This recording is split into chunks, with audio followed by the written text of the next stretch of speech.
আজকে চলে এসেছি ভবানীপুরের একটা ফেমাস দোকানে ছোলে ভাটুরে খেতে। লেডিস পার্ক আর পূর্ণ সিনেমা ক্রস করে একটু এগোলে গিরিশ মুখার্জি রোডের ওপর পেয়ে যাবে এই জলপান শপ।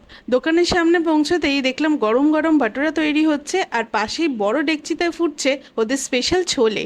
যতই খাবার তৈরি হচ্ছে ততই লোকেদের ভিড়ও বেড়ে যাচ্ছিল। আর সবচেয়ে ভালো ব্যাপার হলো এখানে ভেতরে আর বাইরে দু জায়গাতেই বসে খাওয়ার ব্যবস্থা আছে। কিছুক্ষণ অপেক্ষা করার পর এসে গেল সেই ফেমাস প্লেট অফ ছোলে ভাটুরে, যেখানে তোমরা পেয়ে যাবে দুটো ভাটুরা, সাথে ওদের স্পেশাল ছোলে আর এই স্পাইসি ট্যাঙ্গি ম্যাঙ্গো চাটনিটা, যেটার দাম পড়েছিল 70 টাকা। প্রথম বাইটেই বুঝতে পারলাম যে ভবানীপুরের মানুষদের কাছে এই ছোলে ভাটুরের দোকানটা কেন এত famous. Rich flavour of tangy mango chutney plus এই ভাটুরা প্লাস এই ছোলে, যে কম্বিনেশনটা সেটা কিন্তু খেতে ছিল জাস্ট মারাত্মক। তাই তোমরা যদি এখন এই জায়গাটা ট্রাই না করে থাকো তাহলে একবার অবশ্যই ঘুরে এসো। ট্রাস্ট মি, বারবার ছোলে ভাটুরা খেতে এখানেই ফিরে আসবে। লোকেশনটা স্ক্রিনে দিয়ে দিলাম। আর টাইমিং হচ্ছে আমাদের সকালে 8টায় চালু হয়, রোববার দিন দুপুর 2টো অবধি, বাদ বাকি কিন্তু সন্ধ্যে 5টা 6টা অবধি শেষ হয়ে যায়।